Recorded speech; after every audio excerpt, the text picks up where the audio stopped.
Nos encontramos con Iván La Negra, viceministro de Interculturalidad. Bienvenido, Iván. Muchas gracias por la invitación. ¿Cómo está, gusto estar acá. doctor La Negra? Iván, quisiera que nos amplíes un poco. Sé que en estos días ha habido una postergación, ¿no?, de la entrega de lo que es el reglamento de la ley de consulta previa. ¿A qué se debe esta postergación? Sí, bueno, como saben ya sus televidentes, se decidió crear una comisión multisectorial para trabajar la reglamentación, ¿no? Una comisión que está conformada tanto por entidades del sector del Poder Ejecutivo, de estos sectores del Estado, como por representantes indígenas de alcance nacional, ¿no? Entonces, Correcto. esta comisión tenía como plazo para terminar un trabajo el 22 de enero. Uh-huh. Sin embargo, recibimos un pedido de las organizaciones indígenas para ampliar por 30 días más este proceso de discusión, a fin de permitir que pudieran ellos terminar de desarrollar sus propuestas respecto al reglamento. Correcto. Por lo tanto, el nuevo plazo de cierre que se ha acordado precisamente el día lunes es de 22 de febrero. Y ese sería el último plazo. El último plazo, y además hemos acordado también las fechas de las últimas reuniones de la comisión, en las cuales ya se discutirá a detalle el texto del reglamento, que son los días 15, 17, 20 y 22 de febrero. Ya hay todo un cronograma. Ya también está aprobado con un acta que hemos firmado, ya con esas fechas definitivas, para no extender más un proceso que sin duda todo el país está esperando que culmine. Fundamental es tener un censo de quienes constituyen estas poblaciones indígenas con sus usos, sus costumbres, sus hábitos que datan desde la época, pues, de la conquista española, de la llamada conquista española. ¿Ustedes en qué situación están en relación a este proceso? Sí, más que hablar de conquista, quizás podemos hablar de la época prehispánica, de la época previa claro, a la llegada de los españoles. Efectivamente, uno de los instrumentos que la ley establece es la creación de una base de datos oficial, en donde estén tanto identificados los pueblos indígenas como sus organizaciones representativas. Entonces, esta base de datos oficial es una tarea que está a cargo del viceministerio que yo dirijo. Nosotros esperamos entregar la base lista ya operando justamente en el momento en que entre en vigencia el reglamento, con lo cual el reglamento va a tener este instrumento para poder facilitar a cualquier entidad que quiera hacer la consulta, ¿no?, el acceso a esta base de datos y poder fácilmente ver quiénes son los pueblos indígenas a los cuales debe consultar. Ajá. Excelente. Iván, cuéntanos un poco, nos comentabas en el caso de la Organización Internacional del Trabajo, que justamente está en todo este tema del reglamento de consulta previa, nos comentabas que dentro de lo que dice la Organización Internacional del Trabajo sobre el tema de consulta previa, dice que esta no debe tener derecho a veto, tal cual está ahora. ¿Nos podrías ampliar un poco sobre eso? La OIT tiene un órgano que dedica precisamente al seguimiento de estos convenios, que es la Comisión de Expertos en Aplicación y Seguimiento de Convenios y Recomendaciones de la OIT. Y esta Comisión de Expertos ha recientemente emitido una observación general sobre el convenio 169 y precisamente sobre el tema de la consulta.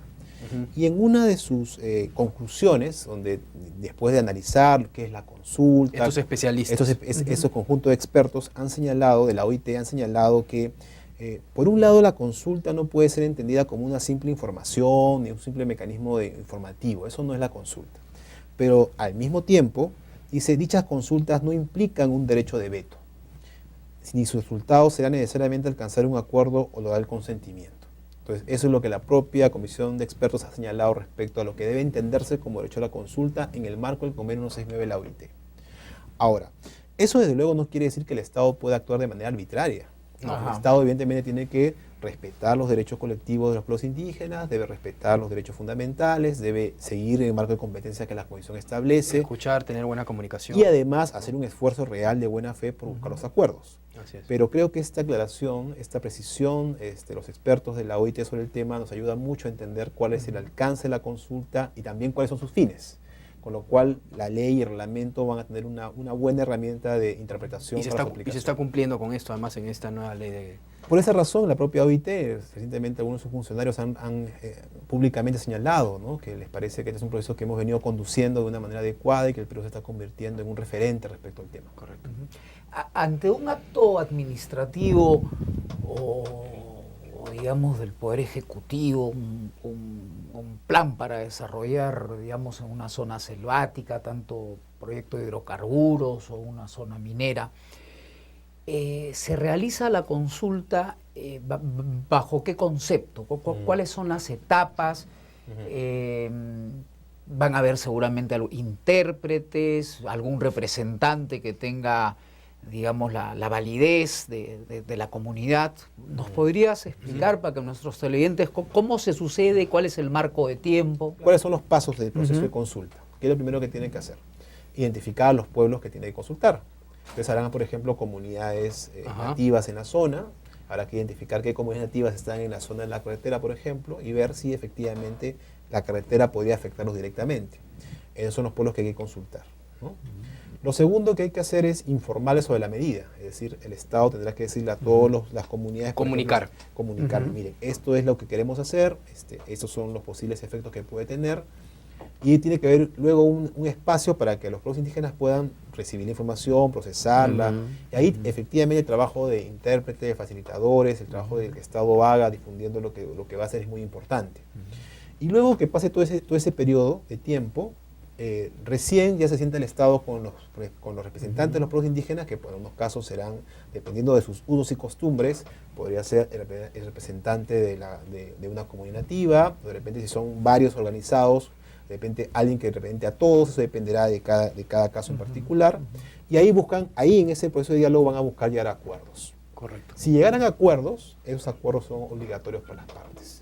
Si no hubiera acuerdos solamente parciales o no hubiera acuerdos... El gobierno decide. El gobierno decide, claro, lo que sí se acordó es obligatorio para las partes, donde haya vacío o donde no haya acuerdo, ahí el gobierno puede decidir. Pero siempre, como digo, teniendo en cuenta que el Estado también está obligado a defender derechos, a cuidar que no vaya a afectar a ninguno de los actos. Tú, como viceministro de Interculturalidad, ¿sientes que realmente se ha llegado con este trabajo que has realizado a un intermedio valioso, bueno, justo, entre lo que es atraer inversionistas, que es tan bueno para el país, y escuchar a las comunidades? Sí, miren, hay un proceso muy parecido que ha vivido el país. En la década de los 90, se recordarán, al inicio de los 90, no se exigían, por ejemplo, estudio de impacto ambiental para los proyectos de inversión. Claro. Y en esa década se decide incorporar este instrumento, ¿no? Y ahora es un instrumento que, con sus fallas, con sus problemas, pero es un instrumento importante. Claro, que debe ser cumplido. Y además que ha significado que en muchos casos ya no se produzcan lo que ocurrió en las décadas pasadas, que dejaron pasivos ambientales de diverso tipo. Ahora las empresas ya no pueden hacer eso. Ahora las empresas tienen que ver que sus temas ambientales sean debidamente manejados. Igual nos pasa con la consulta. O sea, ahora estamos introduciendo un instrumento y la idea es hacerlo efectivamente de un modo tal, no que se convierta en una barrera de las inversiones, eso no es evidentemente el objetivo, ni el sino que viabilice las inversiones, pero que enriquezca también las inversiones, o sea, que las haga un instrumento adecuado para la prosperidad de todos. De la prosperidad de las personas, evidentemente, los inversionistas, sin duda, están interesados en el tema, pero lo más importante, y eso está en línea con el gobierno habla de inclusión social. Inclusión social implica que los proyectos, las inversiones, brinden oportunidades reales de prosperidad a todos los peruanos, en particular a que los menos tienen. Y los pueblos indígenas, si uno ve las cifras, son los pueblos que tienen los indicadores más negativos en una serie de áreas. Entonces, si el proyecto contribuye a la prosperidad de los pueblos, sin duda es una posibilidad que nos va a permitir ganar a todos. Ganar a los peruanos y peruanas, pero también conseguir mejoras, el crecimiento que necesita el país para poder seguir desarrollando. Y sobre todo, no confrontarnos. De ahí la importancia de la consulta previa, porque es una consulta que cuando todavía no hay proyecto, cuando todavía se pueden hacer los cambios, cuando todavía se puede trazar las cosas de una manera distinta, eso es muy importante. Por eso que la consulta previa puede ser una herramienta junto con otras herramientas que nos ayudan a manejar mejor las controversias que pueden existir respecto al manejo de los recursos naturales de nuestro territorio. Muchas gracias, Iván, por estar con nosotros. Las felicitaciones además por esta gran labor que de hecho, como te comentaba minutos antes, creo que lo importante en el Perú es trabajar a futuro y no ser cortoplacistas. Creo que este tipo de trabajos que estás realizando van a ayudar mucho a que empecemos a trabajar a futuro. Muchas gracias a ustedes. Y el 23 de febrero es la fecha. Esperemos que a fines de febrero estemos aquí, pero para comentar ya el reglamento aprobado. Muchas gracias, Iván. A continuación, nuestro resumen de construcción vinculada a la minería. Esta secuencia llega gracias a la revista Perú Construye. En el Perú existe una revista especializada en construcción y arquitectura. ¿Lo sabía? Perú Construye, con los mejores artículos e información de la construcción y las tendencias en arquitectura. Perú Construye, su mejor herramienta de negocios en construcción y arquitectura.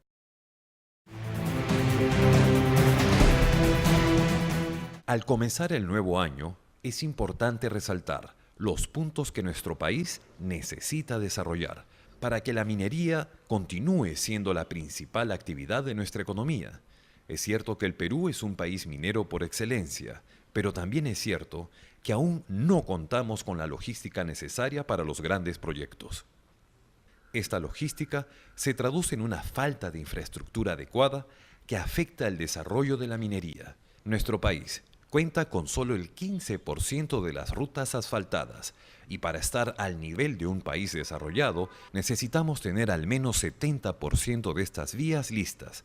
Por eso es necesario que el Estado destine mayores recursos en la construcción de carreteras y vías de acceso, así como de puertos y ferrovías. Asimismo, el Estado necesita mejorar sus costos logísticos y hacer más proactivo para evitar las constantes demoras en la ejecución de los proyectos. De llevarse a cabo estas tareas, lograremos ser más competitivos a nivel internacional.